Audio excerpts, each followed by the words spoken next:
Sejam bem-vindos aqui ao podcast da Virada ODS. A gente está aqui no estúdio do Inspira Sampa, que é o pessoal da Prodan que recebe maravilhosamente a gente nessa infraestrutura incrível, o pessoal com uma excelente energia. Só tenho a agradecer dessa parceria que a gente está desenvolvendo.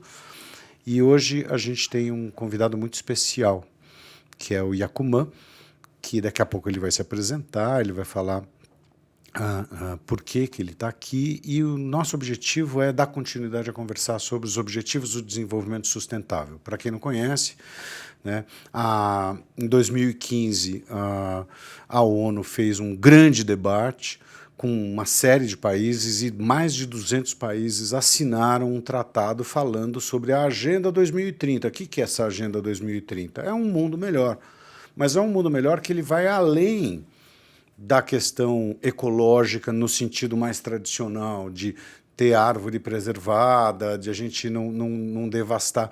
É uma questão que envolve questões sociais, envolve questões relacionais, de desenvolvimento. Que desenvolvimento é esse que a gente quer?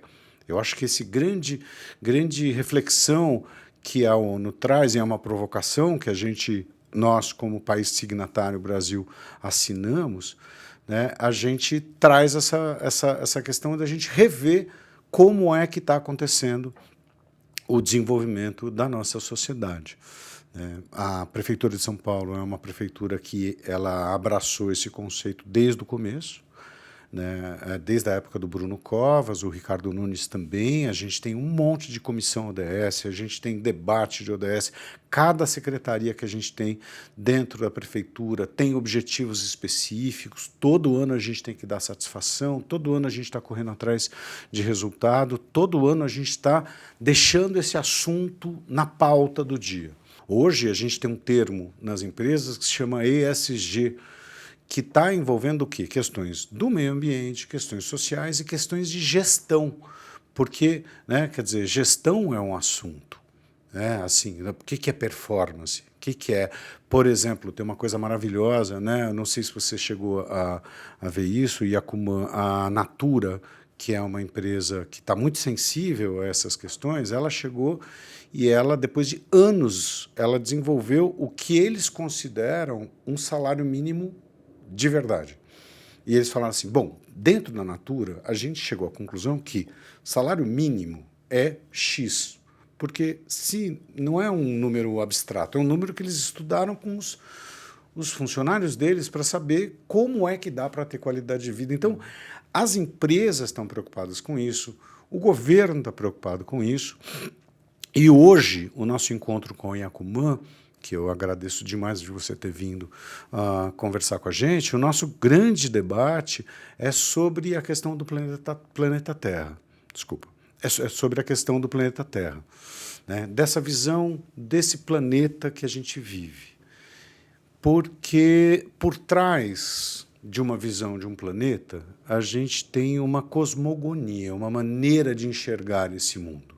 Então, nós da sociedade ocidental, nós urbanos, tem uma série de questões que, quando a gente vai pensar numa visão do planeta, numa visão do que é o existir, isso daí acaba sendo parte de uma construção que é uma construção cultural nossa. E eu gostaria de entender um pouco a construção do seu povo, ou seja, você contar um pouco a história de como é que é a visão do mundo para o seu povo, né? Porque a gente está falando do planeta, né? O planeta no sentido de o que é esse planeta de onde você veio, no sentido de como é a sua tribo, como é a sua sociedade, como é organizada e como vocês enxergam esse espaço em que a gente habita.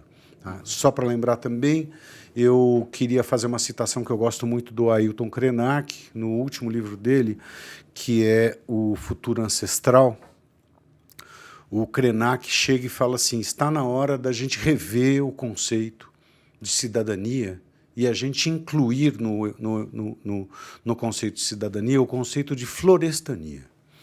Né? Então, para você ser cidadão, você precisa necessariamente morar na cidade, né?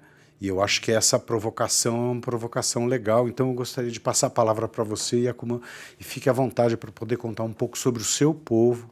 Né? Nem todo mundo conhece o seu povo. Você estava comentando que o seu povo tem um acesso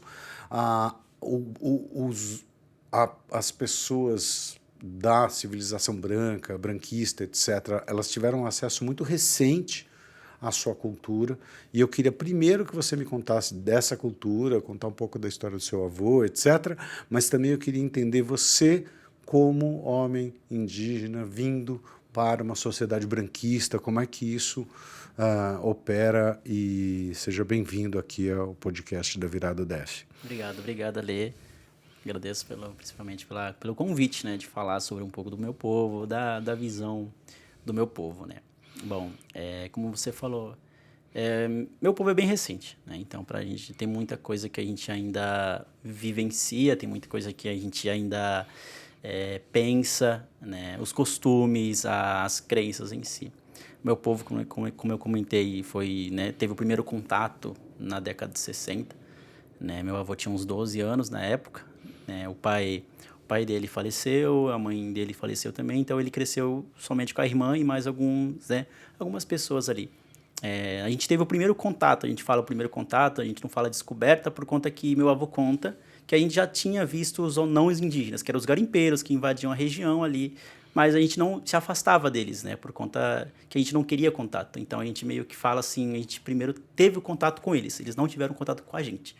Né, meu avô sempre diz isso, né? Então, por conta das doenças que os garimpeiros levavam muito, e o desmatamento começou a ir, a marcação de territórios, então o meu povo começou a falar, já que a gente não vai ter mais espaço, a gente já se moveu tanto, vamos dar uma chance para esses povos, né, que são indígenas, até para que eles possam nos ajudar. Deixa eu ver se eu entendi. Então, o seu povo, ele mudava sistematicamente de território porque ele percebia a presença de um homem que ainda não percebia a presença dele, é isso? Isso. É que meu avô conta que, né, o pai dele contou que a gente veio do Amazonas, né, a gente veio pelo todo o litoral ali, né, do Brasil até chegar ao Mato Grosso, né, onde que a gente mora atualmente. E por conta disso, né, muitas guerras, muitas lutas, até se afastaram para o interior do Mato Grosso. Aí depois disso, na década de 60, a gente teve o primeiro contato, né, a gente foi lá e se apresentou para os Irmãos Vilas Boas, tem até um documentário no YouTube falando sobre isso, o primeiro contato do povo Ikipeng, né, que eles foram lá, fizeram a abordagem, depois negociaram a ida nosso para o território indígena do Xingu, né, onde já encontravam-se outros povos naquela região ali. E vocês, o povo Ikipeng estava nessa época onde? Já estava no Xingu? Não, no Jatobá, né? Uma outra região ali do Xingu, próximo, mas não dentro do Xingu. Era uma região chamada Jatobá, que hoje já é uma fazenda lá, não tem mais quase nada de mato. Os lagos que antes eram, como se dizer, importantes para a gente, hoje já não funcionam mais, infelizmente, né? Por causa do desmatamento, da poluição. Então, a gente meio que se mudou para o Xingu por conta disso, né? E mais principalmente pelo confronto com os madeireiros, com os garimpeiros, sabe? Na década de 60. O processo com os Irmãos Vilas Boas foi quase uma negociação. Eles fizeram uma mediação para ver como os Ikipeng, de alguma maneira, poderiam se ocupar um espaço e... Foi mais ou menos isso. E também, como eu falei, eu tenho dois nomes, né? Que é o Yakuma, que é o Ticão, que foi dado pelos Irmãos Vilas Boas, e o Ikipeng, que é o nosso, que se reconhecemos como Ikipeng, né? Aí o Ticão foi dado pelos nossos, né, outros povos que habitavam a região do Xingu ali, que falavam que a gente era um povo muito guerreiro, e Ikipeng significa raivoso, que gosta de lutar, que gosta de guerrear. Então a gente meio que parou com essas guerras, né? Então esse nome não nos representa mais, né? Então a gente se identifica como Ikipeng. Né? Então, aí o Ticão fica registrado ali, que é mais fácil, assim, mas alguns já começaram a se registrar como Ikipeng daqui para frente, sabe? Tem um pouco a ver que nem, por exemplo, com os que se chamava antigamente esquimó, e aí o esquimó era um termo que foi dado por outras pessoas, porque eles se definiam como Inuit. Isso. Né? É isso, né? Isso. Vocês se definem como Ikipeng. Isso. Tá. Aí o Ticão foi dado. Mas a gente meio que, tá bom, a gente gostou dessa fama de ser guerreiro, de ser bravo, vamos né? manter isso. Legal. Entendeu?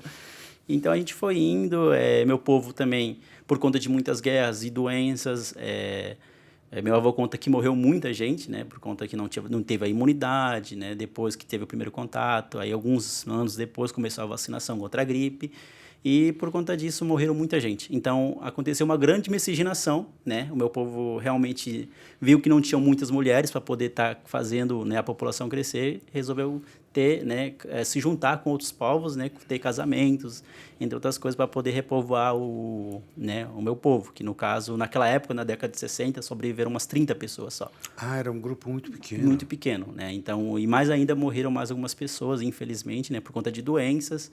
E então meu povo começou a ter outro contato com outros povos, começaram a ter casamentos. Eu no meu caso, sou de uma outra etnia também, né? Meu avô casou com uma mulher de uma outra etnia. E assim começou vamos dizer, a repovoar, né? Hoje meu povo tem 5 aldeias, temos mais de 800 pessoas. Olha que Né, interessante. entendeu? Deixa eu te fazer uma pergunta. Você estava falando, antes da gente começar a gravar, você estava falando dessa história e a gente foi fundar uma aldeia. Isso. Fala sobre isso, que eu acho que para mim é novidade, assim, fundar, pelo menos no meu imaginário, a aldeia sempre estava lá, né? E vocês, né, nessa condição, vocês fundaram uma aldeia. Como é que é isso? Sim, por conta, né, antes de explicar, como eu falei, o Xingu é um território muito grande, né, assim como outros territórios no Brasil, tem vários outros povos lá, 14, se não me engano, né, existem 14 povos lá, e desses 14 povos, cada um tem seu território ali, né, cada um tem seu espaço já, e o meu povo, como não era de lá, foram trazidos, a gente não tinha um território nosso, né? A gente não tinha uma aldeia nossa, a gente ficou em uma aldeia que os irmãos dos Vilas Boas colocaram a gente. Passou o que aconteceu, que a gente, como era, a gente tinha essa fama de, né, brigão, e a gente não se identifica lá. Aconteceu alguns conflitos e com essas populações, a gente resolveu... Vocês tinham uma fama de brigão, aconteceram alguns conflitos. Qualquer coisinha que acontecia lá, era um zique-peng, eles ficam ali. aí meu avô falou, não, meu avô, junto com outras lideranças, falou, vamos abrir uma aldeia só nossa, né, numa região do Xingu que não tem quase ninguém, e conseguiram né, encontrar vários dias de viagem, encontraram um local, né, específico para a gente, e até lá a gente está, né, da década de 70, por aí. Alguma razão de escolha, não só por uma questão de tem terra, tem água, tem outras questões? Sim, tem várias questões. Conta para mim. É que acontece que a gente acredita muito, né, as populações indígenas, principalmente do meu povo, né, explicar que no Brasil existem, né, 307 povos. Então, quando a gente se refere em populações indígenas, a gente se refere de uma cultura imensa. Tem 274 línguas no Brasil, de populações indígenas. E minha língua é uma das 270. Perfeito. Né? Então, tipo assim, eu tenho que falar do meu povo, né? Nem todos os indígenas são parecidos. A história, como o mundo foi criado, né? A história, como a origem da língua foi criada, as festas são totalmente diferentes. Né? Então, eu tenho que falar um pouco da minha vivência do meu povo.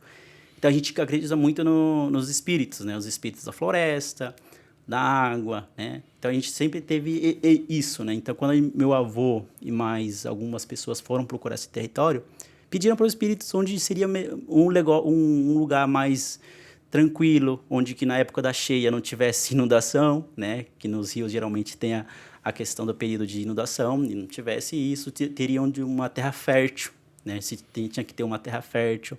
E outra também que não teria muita, vamos dizer assim, os espíritos não proibissem de abrir uma aldeia naquela região, né?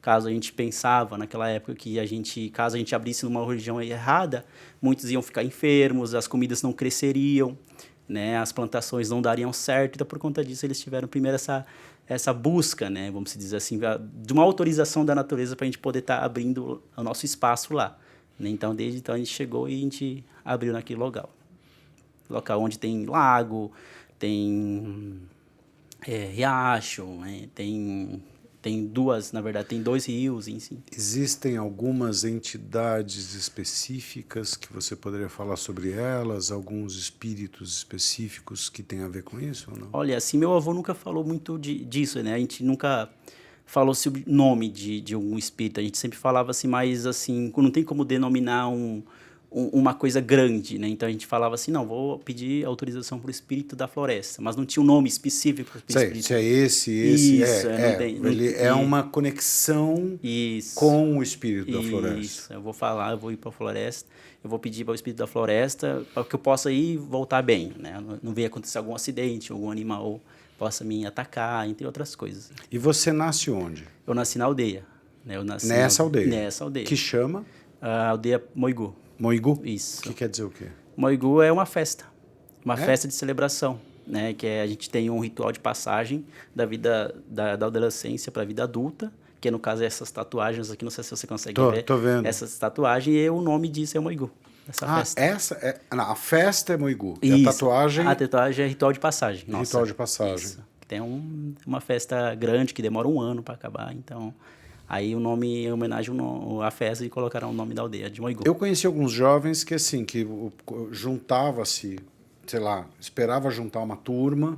Então, uns tinham 12, outros tinham 13, outros tinham 14, então, para poder juntar, para poder fazer uma festona para todos eles. É assim que também... Isso, a gente faz, geralmente, quando faz a festa, geralmente na idade de 12, 13 anos. Não, 10, 11 e 12, né? 13 já começa a ficar grande, então é difícil de carregar a criança, né? Quando acontece a festa, então eles geralmente têm essa faixa etária de 10, 11 e 12 anos. Eu fiz com 12, né? Já tá quase chegando no 13, e meu pai falou, não, vamos marcar essa cara aí e pronto.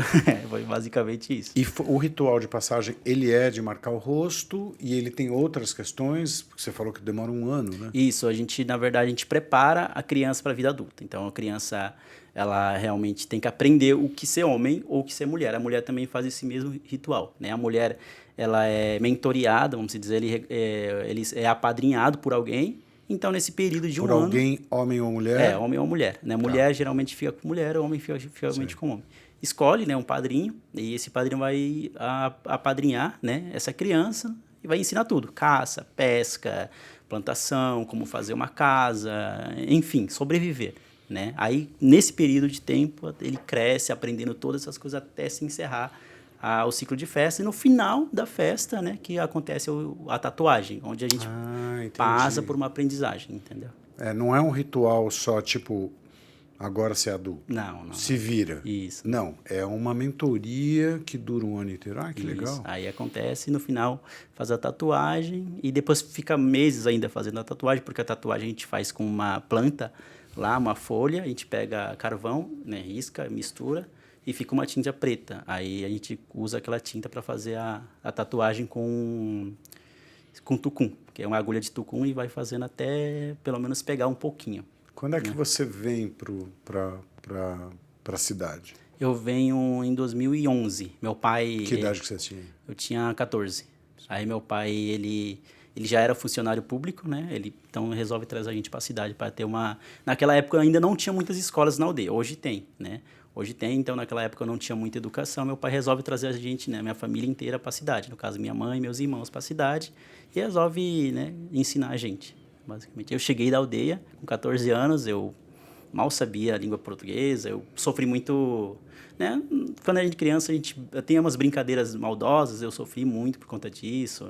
Minha língua travava muito. Aí, tanto que meu pai precisou me colocar na aula de violão para aprender a ter uma dicção melhor. Me colocou na aula de teatro para poder falar um pouco por causa da timidez. Então, assim foi indo. Mas eu meio que sofri um pouquinho porque eu saí de um contexto totalmente diferente para chegar no contexto urbano assim, bem deslocado, entendeu? E a sua família veio porque seu pai era funcionário público. Isso. E aí você já tinha experiência com outras cidades, no sentido de você conhecer a cidade, no sentido do dia a dia? Meu pai levava a gente, eu fui umas 3 vezes só. Umas 3 vezes nessa mesma cidade.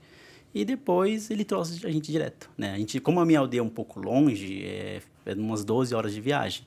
São 6 horas de carro, antigamente era 6 horas de barco. Hoje não, hoje é mais 2 horas de barco, mas continua sendo 6 horas de carro. Então a gente não tinha esse contato direto, né? Então apareceu uma oportunidade aqui e ali, então vamos para a cidade. Qual é, nesse momento, quando você chega, o que você mais estranha na postura branquista? Na postura branquista, não no mundo, porque que a gente já faz aqui, né? Quer dizer, tipo, você deve ter passado por um ritual de iniciação também da sociedade ocidental, que é pagar boleto, né? Sim. Basicamente aqui, né? Começa a chover boleto em cima da gente e tal. Mas, brincadeira à parte, assim, o que é que você olha e fala, cara, que esses caras são estranhos? Esses caras fazem uma coisa esquisita. Assim, como eu era criança, quando a gente é uma criança, é mais fácil a adaptação, né? Então, tipo assim... Eu tive um susto realmente, porque é uma cultura totalmente diferente, né?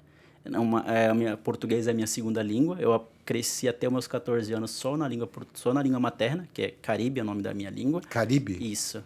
Aí chegou no português, eu falo, mano, travei, entendeu? Mas o que mais me impressionava é a forma, né, cara? Porque a gente meio que lá na aldeia a gente depende da natureza, né? A gente espera, a gente planta, a gente espera pacientemente, a gente acontecer alguma coisa ali, ó, eu não vou cortar essa árvore por conta que essa árvore daqui 10 anos vai me dar uma sombra.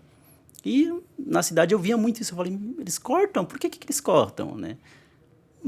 Por que cortou 50 árvores que dava sombra para todo mundo aqui? Passou um ano, todo mundo reclama que tá um solzão.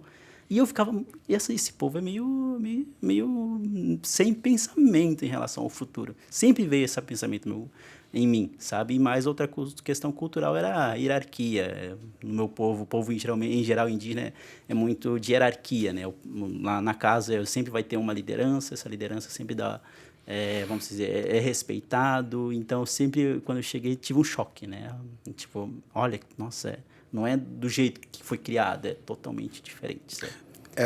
A hierarquia, você quer dizer no sentido de você ter jovem que confronta mais velho? Isso, desse jeito, confronta mais velho, tem um diálogo ruim, né? Não é respeitoso. Não é respeitoso. Que na minha casa, meu avô ainda é o líder da casa, né? Quando meu avô falecer, eu vou ter que assumir a liderança da família, né? Porque geralmente é o primeiro neto que assume isso, ou quando não for os primeiros netos, é o filho mais velho, né? Mas meu pai já falou que não quer assumir, que quer passar para mim essa liderança. Então, eu sempre tenho essa hierarquia, né? De respeito, de ouvir a opinião de todos ali, como que a gente vai fazer, como que a gente vai fundar, como que a gente pode negociar esse sistema, sabe? E eu não via isso. Isso, desde criança, eu não via. Eu falei, é diferente. Foi no começo, eu até reclamava para minha mãe, eu quero voltar, porque aqui é difícil, né? Eu não falo bem português, né? E minha mãe também não sabia falar português naquela época, hoje ela sabe falar. Então foi um choque pra gente. Aí meu pai sempre foi um pouco mais aberto, né? Meu pai teve o primeiro contato muito criança, né? Então meu avô sempre falava, olha, você vai ter que estudar, você vai ter que trabalhar, você vai ter que aprender a falar português. Então meu avô, sempre quando tinha a oportunidade de ter um contato com o não indígena, trazia meu pai, né, para a próxima, para poder meu pai desenrolar, vamos dizer assim. Então meu pai sempre teve mais contato com as populações não indígenas, entendeu? E você, assim, quando você voltando para a história da aldeia, né? Quer dizer, essa coisa da visão da conexão com a natureza, da conexão com o planeta, porque a gente tem uma coisa muito maluca o cidadão, né? Eu estava falando da coisa da cidadania versus florestania, né? Que é aquela coisa da gente não se sentir bicho, a gente não se sentir parte, né?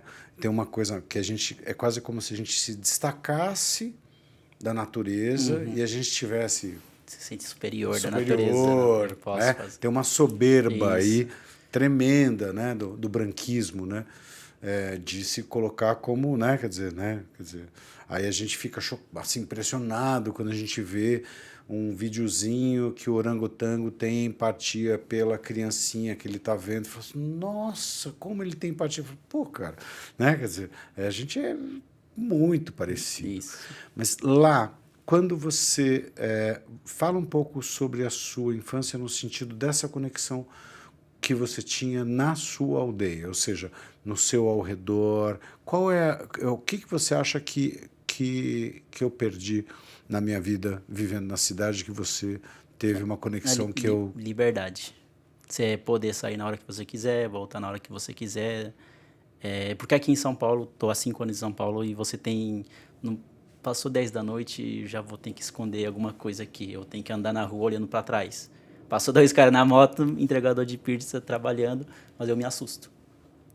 Então, a liberdade que eu tive de brincar, de pular no rio, ir nas praias, pescar, voltar para casa e tomar banho de chuva, sabe? Sem preocupar-se com o que ia comer amanhã, se vou precisar, no final do mês, fazer as contas de quanto que vou pagar o meu boleto. Essa questão de liberdade de viver realmente, sabe? Porque quando a gente está nesse meio, a gente percebe que a gente é mais um que a natureza está criando. Porque você vai cortar uma árvore, né? Tem muitas árvores lá que a gente respeita, que são espirituais, que estão lá de mais de 500 anos. Meu avô, meu tataravô, meu bisavô, o avô do avô dele olhou aquela árvore crescendo e falou, ele vai continuar, eu vou morrer. Entendeu? Então a gente é mais um. Né? A gente é mais um. Tanto que quando chove aqui, inunda tudo, porque é a natureza que manda. Entendeu? Se você ir aqui para todo o teu conhecimento sobre... Se você estudou graduação, pós-graduação, você pode ser o cara. Se chegar na aldeia, ir no mato, quem vai comandar é ele. Entendeu? Então, essa liberdade... eu aproveitei minha infância realmente dessa questão de brincar e desobedecer a mãe, vamos dizer assim, eu não quero que você vá tomar um banho no rio. Agora não. Aí eu vou lá. Fazer criancice. Isso, fazer criancice. As sabe? crianças talvez não estejam fazendo criancice na cidade. Mudou muita coisa. Então, essa liberdade que eu vivenciei, eu até brinco né, com meus amigos, falei, mano, eu andei descalço até meus 14 anos, sem precisar fazer nada. Minha mãe que me obrigava a usar um chinelozinho ali, mas o resto era descalço, sem camisa, só de short. E ia, brincar, voltava, ficava lá vendo o nascer do sol, o pôr do sol. Você me falou que o seu avô, quando ele falecer, você, que é o neto mais velho, poderia assumir o lugar dele. Isso. Que significa o quê? Significa mais a autoridade, né? Autoridade? Isso. Não tem a ver com, por exemplo, você ser uma liderança religiosa dentro do seu grupo, nada disso. Não é tipo pajé, não tem essas características. O meu povo, ele é, assim, a distribuição dessas funções são bem, assim, bem, vamos dizer assim, claras. Né? O pajé é o curandeiro, o cacique é a liderança, né? Ele é nomeado para ser liderança, mas ele não quer dizer que a opinião dele é a opinião... o cacique falou tal, vamos fazer tal. Não, vamos juntar lideranças de todas as famílias, né? Cada família tem uma liderança, vamos fazer uma reunião, juntar com o cacique e vamos decidir qual é o melhor para a população. Sempre vai ser assim. Né? Então, e o pajé, né? Que é, no caso, o curandeiro, ele geralmente estuda para fazer isso. Né? Ele passa por treinamentos, ensinamentos, até ele assumir a pagelância, vamos dizer assim. Aí ele tem um mentor dele que ele vai ensinando para ele, né? Ele vai ensinando as coisas até ele se tornar um pajé também. Você foi há quanto tempo para a aldeia, para a sua aldeia? Faz quanto tempo que você não vai para lá? Não, eu estava lá em dezembro, passei o final do ano lá. Todo ano eu vou lá. E agora, o que você aprendeu de gostar desse planeta branco aqui, branquista? Aprendeu a gostar? O que você aprendeu? Cara, além de desenho animado, além de... mas o que você aprendeu a gostar no sentido de você olhar e falar assim, tem uma questão... Assim, é difícil, né? É difícil, tanto que hoje eu namoro com uma não indígena, né? Então é diferente, né? É diferente de falar, nossa, eu gosto de ir pra praia, ela gosta muito de ir pra praia.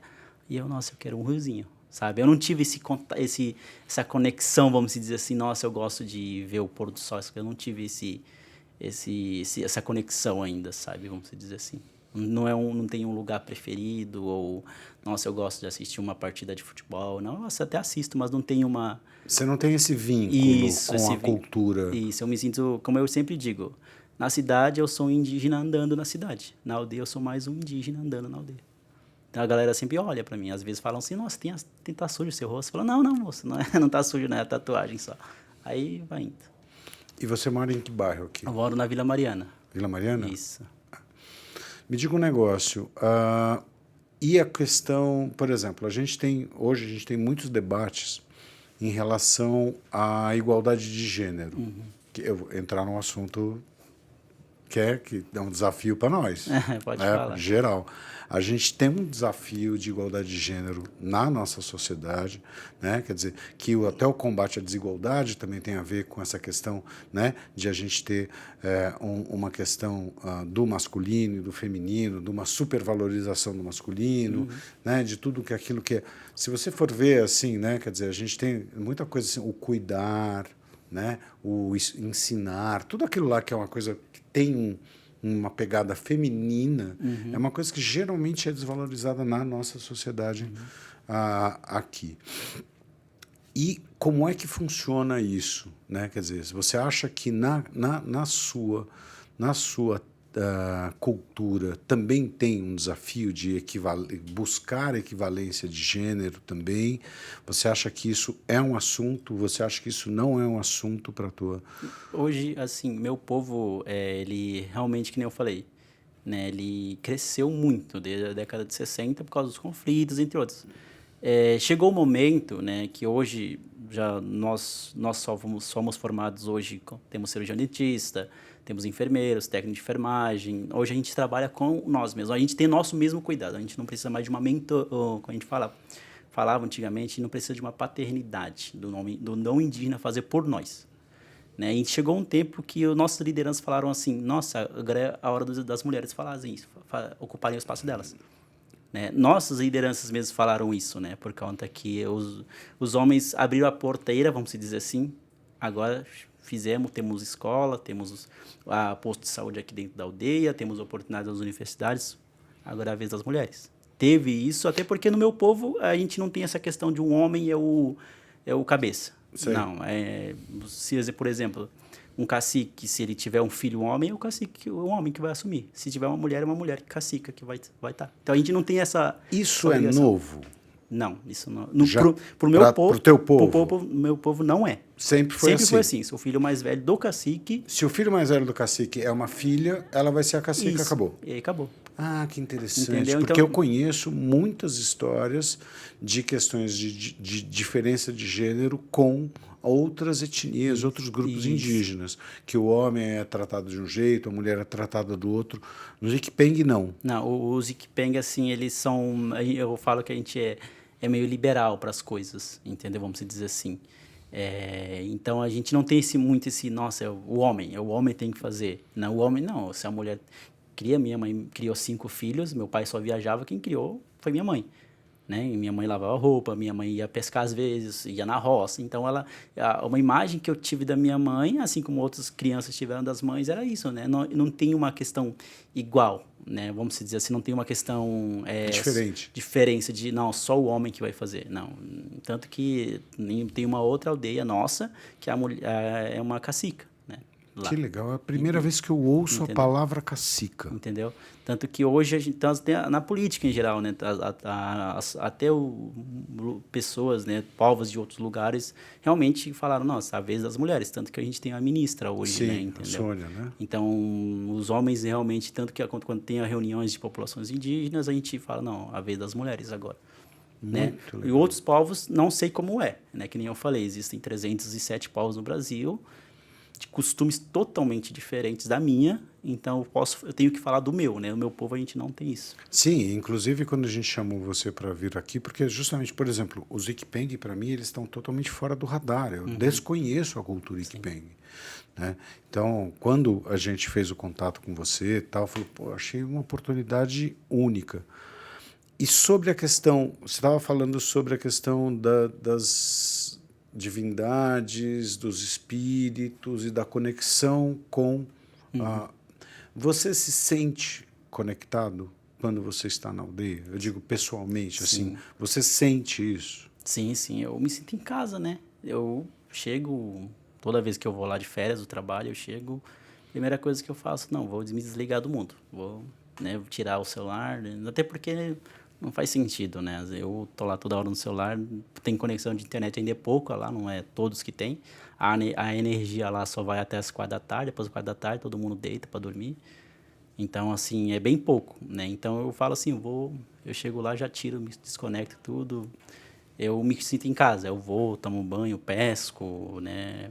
Eu fico com a minha família ali, né? Quando é para acender um fogo, eu vou lá, acendo, faço uma comida para minha mãe, para meu pai. Então, eu me sinto em casa, eu me sinto...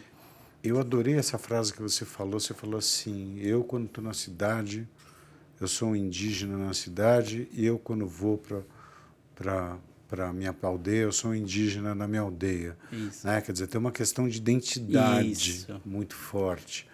Você hoje trabalha com o quê? Hoje eu trabalho na área da saúde. Eu sou gestor hospitalar, né? Eu faço a área de cuidar de contratação de profissionais para trabalhar na área da saúde, na região do Xingu, no Mato Grosso e no Pará. né? Eu faço todo esse acompanhamento de profissionais que vão trabalhar nos territórios. Esse acompanhamento é um acompanhamento que esse seu olhar, o olhar do indígena, ele traz uma visão diferenciada? Como assim? No sentido, porque assim, você tem, ao contratar uma pessoa, você tem um olhar daquele que precisaria, Sim, sim. no sentido de você...